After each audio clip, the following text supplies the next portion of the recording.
Hi, I'm Caitlin from University Bookstore in Seattle, And I'm Will from Avid Bookshop in Athens, Georgia. And we're here with Sean McGinty. author of The End of Fun. So this was a major standout book for both Caitlin and me. Yeah. So we have prepared a few questions for you, Sean. Cool. I'm excited. Yeah, absolutely. You go first. Okay, so in the one thing, Aaron's had a really hard life. He's been kicked out of multiple schools. His family life is a mess, and this book could have been a serious downer. You could have wanted to, after reading the book. I'm glad But it it's wasn't a not. downer. Okay, It's good. not. That's good. It's handled with such humor. Aaron is funny. He's, I want to meet him. He's like somebody like, hey, Aaron, you want to go hang out someplace? Make sure he's doing okay. So was the humor, it's very natural. But did you make that decision to make it funny, or was that just kind of naturally how you were writing the book? I think I enter a lot of things through humor, and and it took me a while to find his voice, and then when I did, I think just what you said is exactly right. The humor kind of tempers the stuff that he's gone through, and if he wasn't able to have that humorous perspective, it would be a downer. So. I teach and I work with students all the time. I mean, I've had rough things happen in my background, but then I meet people who life is hard. It's hard to be a human being. And I think one coping mechanism that we all use from time to time is just to try to see the lighter side of it. Mm-hmm. What was the most difficult part to write in terms of emotionally speaking? Emotionally speaking? The whole thing felt kind of like swimming upstream. Like I was I went through so many drafts. Emotionally speaking, I don't know. It's funny because some of the more emotional stuff was easier to write. It presented itself, and sometimes the sort of more subtle things were difficult. So the relationship with him and Katie, who's a teacher that he sort of falls in love with and is trying to win her over. That evolved a lot over time, and that was difficult at times. I think. So maybe that. Yeah.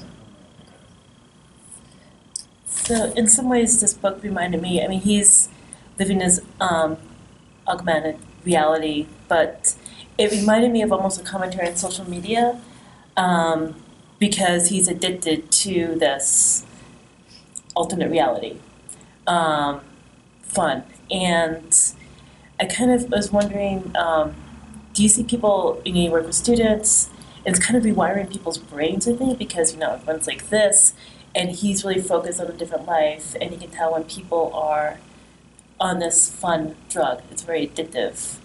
So do you think that's kind of rewiring people's brains? Have you noticed that recently? Absolutely. And as teaching? Yeah, starting with myself. Right. Absolutely. Right. And I think we're all dealing with this right now. I feel like we're in... it's like when the Industrial Revolution happened, it took a while for human beings to figure out, okay, we shouldn't have coal factories in the middle of our cities, and I hear London was really foggy and smoggy when all that started. And I think we're kind of with that, with technology right now. And actually, I'm fairly optimistic. I hope that we're able to integrate it more seamlessly into our lives. But right now, we're at this weird juncture where we have these exterior devices that we're always kind of, and I am absolutely, I get so addicted to my device. And yes, I see my students all the time, and it's understandable. You get this little rush of whatever your brain gets when you're doing that.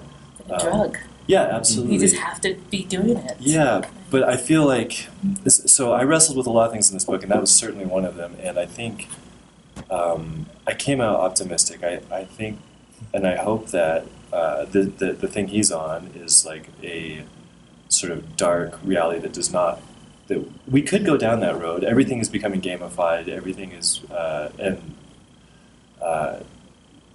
we have this instant access to all this information, and yet, it's the story. We're all dealing with this right now, and having personal interactions like this seems like it's becoming rare. On the other hand, teaching and being with my students, yes, I see students who are totally addicted to their phones, and I tell them, just please have it on the table, and you can pet it, and at the end of class you can give it a kiss and say, well, everything's okay. But people yearn for real human interaction, and I see that myself included, and I don't think that's going to change. So I think hopefully we'll just find a way to integrate it into our lives a little more seamlessly than we have right now.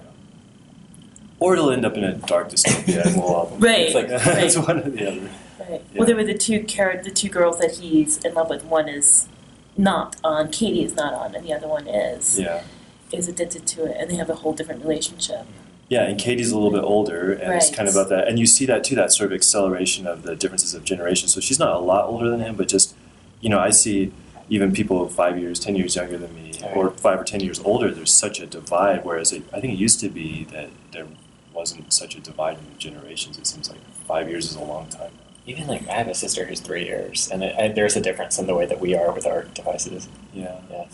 And I think we just have to embrace it at some point. I mean, it's a wave coming, and I don't know that I've lived off the grid, and I like that stuff. But it's useful as well. So hopefully we can make it useful in a way that doesn't also eat us up. At the end. There are kind of two worlds in this book, and one is the world of Aaron's sort of actual life, and then there is the world of fun, which is like so fully, like it's so impressively fully realized. How, like, what kind of came first, and what sort of came easier, or did they kind of come at the same time?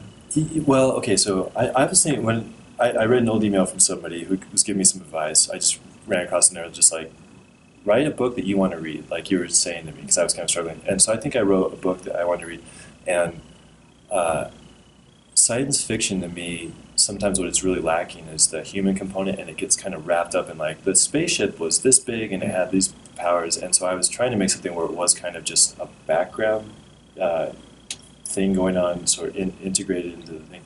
And I don't know, I think I kind of did them in parallel. Thank you so much, Sean McGinty, for spending time with us, Will and I, and the end of fun. Thank you. You guys have been lovely, and I've really appreciated everything. For reals. For reals. Yeah, thank you. It's wonderful.